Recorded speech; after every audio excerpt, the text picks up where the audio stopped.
I'm a lifelong Floridian. I was born in South Florida. I lived in South Florida my whole life, and I've seen many hurricanes. I witnessed Hurricane Katrina when I was in like second grade, and to this day, years later, it's still probably one of the scariest moments of my life. I still remember it vividly, looking through the shelters, peeking out, seeing trees fall down, seeing all the wind.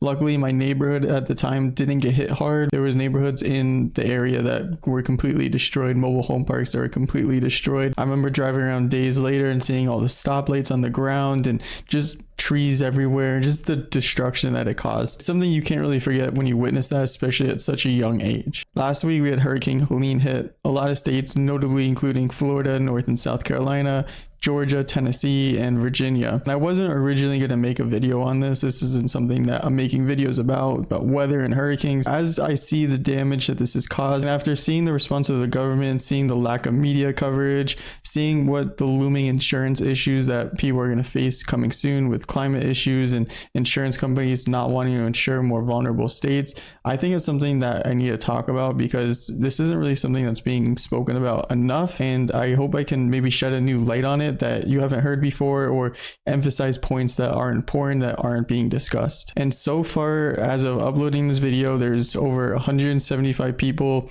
no longer with us.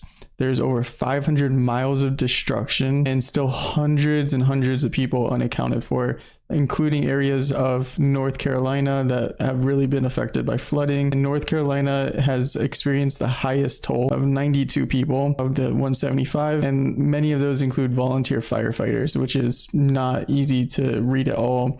And there's still families that haven't heard from their family members in parts of North Carolina, East Tennessee, East Georgia, and there's still parts of those areas that have no power, have no Wi-Fi, have no food in supermarkets, can't get gas, and can't even leave their cities because of the roads being just closed and destroyed. This storm is a Hurricane Katrina level hurricane. This is a horrible hurricane. This is going to go down in the history books as one of the worst hurricanes that have affected the nation. It just blows my mind that the hurricane, as a Floridian and people in Florida, we're used to hurricanes. You can't really ever be truly used to a hurricane because you can't control it. But we are used to hurricanes to an extent. But the fact that this hurricane went 500 miles from the coast that it landed on in Florida all the way up to North Carolina and is flooding parts of Asheville and Chimney Rock and East Tennessee, it just blows my mind. One of the scariest thoughts to me is you have a forced evacuation. Let's say you live in Florida or Georgia, Mississippi, or New Orleans. You have a forced evacuation. You leave your home to go to a shelter, and you come back to your home and you just see your whole entire home, your whole entire neighborhood, your whole entire town just gone, just not there anymore. So this interesting article by NBC News I just want to show real quick. But this is an example of the damage that caused in North Carolina. And then they have these little charts. This is a picture of Lake Lure, North Carolina, pre-hurricane. And then that's it now. Look at that. It's insane. The American flag is still there. Maybe they put it back up after. But it's just crazy. Here's another one. Looks like a nice little town. You have a church right there. All that flooding. Now, to my knowledge, these areas are a little bit more prone to flooding because they're in the mountains, but not to this level and not from a hurricane. So it's just crazy.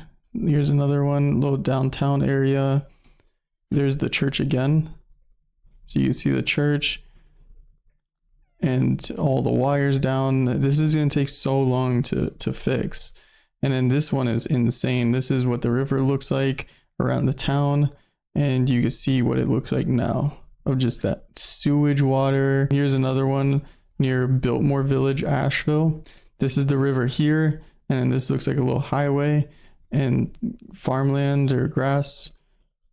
And you just see it just filled in that whole entire area. Now, just in case you aren't aware of geography, the hurricane entered in around this area and went all the way up here to go all the way here. And this is where Asheville is. And that's where it really got really bad flooding up here. But also you're looking at West South Carolina, East Georgia, East Tennessee got hit pretty hard. But it started here.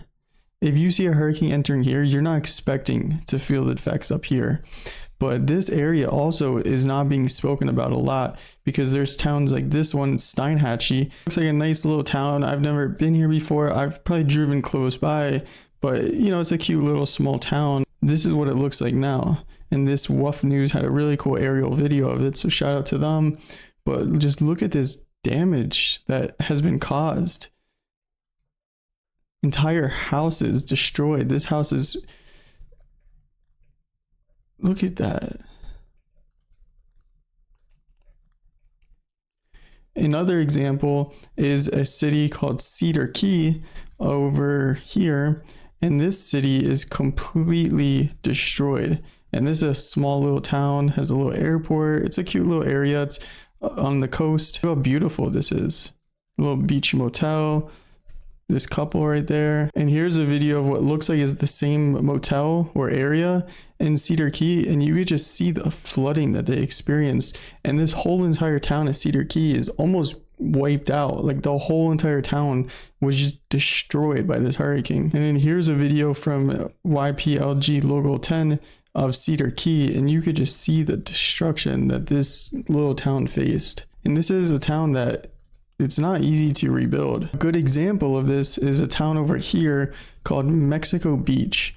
And not a lot of people know Mexico Beach, and I've, to be honest, never heard of Mexico Beach prior to the hurricane in 2018. But Mexico Beach was a little town that got really hammered by a hurricane in 2018, and it never fully rebuilt. And here's an article on it. Can Mexico Beach be Mexico Beach again? And this is just a picture of the destruction from 2018, and they never fully rebuilt from this. And then they got hit again by Hurricane Helene. So is it even worth rebuilding a city like this where it took 6 years to get halfway through a rebuild, and now they're getting hit again? Hurricane Michael destroyed 85% of the homes. So the biggest question is, when it comes to rebuilding and after a hurricane or after a natural disaster, is where do you start? Do you start rebuilding? Do you just abandon a town? Do people need to move from that area? Is it still worth it to live in parts of Florida that just every few years or every year sometimes seem to get a new hurricane? Where you look at Lee County, where Fort Myers is, they were destroyed by a hurricane 2 years ago. The whole Fort Myers beach area was destroyed and not rebuilt. And then Hurricane Helene hits,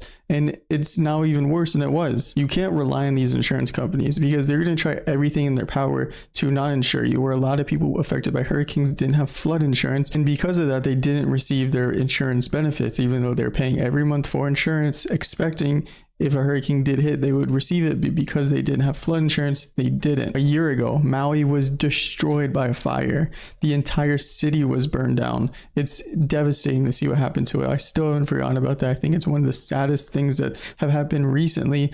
And what did the government give to Maui? $700. At the same time, we're sending billions of dollars to other countries fighting other wars in other continents. We're sending billions and billions of dollars. Just recently, the president approved $20 billion to go to another country. So why are we sending billions of dollars to other countries and we're not helping our own citizens that are experiencing natural disasters and crazy incidences like this? The entire media has made sure that Americans have forgotten about Maui. You won't see a media story about Maui, just like you won't see a media story about Hurricane Helene in probably 2 weeks. In 2 weeks, the media will be done with this. You'll never see Cedar Key mentioned again, Steinhatchee or Chimney Rock mentioned again in the media. As the media goes to the next story, and the next story is going to be the presidential election, and people will forget, while the citizens and the people that experience these disasters have not forgotten because their whole entire lives have been uprooted and changed. And take this next point, I'm going to say as you want. This isn't a political statement here. It's going to be a little political, but it's not meant to be political. But I remember a time when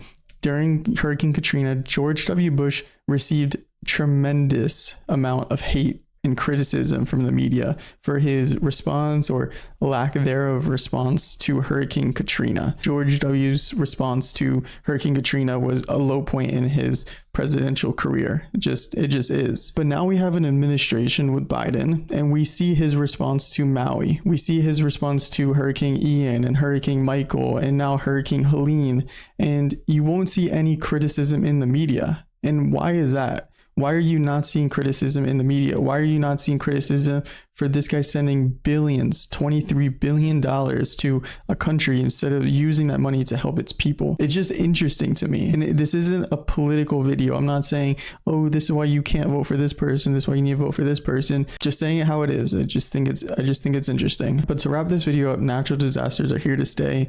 You can't prevent them, but there are things that you as a human person can do to help yourself, such as choosing where you live and protecting your house and getting enough supplies. And after this storm, I officially have no desire to live in one of those like fancy intercoastal houses. I just think the liability to living there, I think the insurance is going to be insane in the next few years. It's just going to keep going up and up and up, and it's just not worth it to live in those houses anymore. And the final thing I want to say is when you're buying or renting a house, you need to choose an area with a higher elevation area. And I'm going to make a separate video about this, talking about just elevation and how to see sea levels and how to look this up before you buy a house or rent a house. But you really need to see where you are living, because you need to know if you're in a vulnerable area. You need to know if you can move a mile and you can be in a way safer, higher elevation area, because those are very important statistics, and not discussed about statistics that are some of the most important things that you should know as a homeowner or renter, so you can be prepared and protect yourself. But overall, it's sad. I have empathy and a heavy heart for anybody affected. I hope that we can find a lot of those hundreds of people that are missing, and I hope the government can step in and help these people that need help. I know this was a kind of different video. I've never discussed anything like this before, but I think it was an important topic.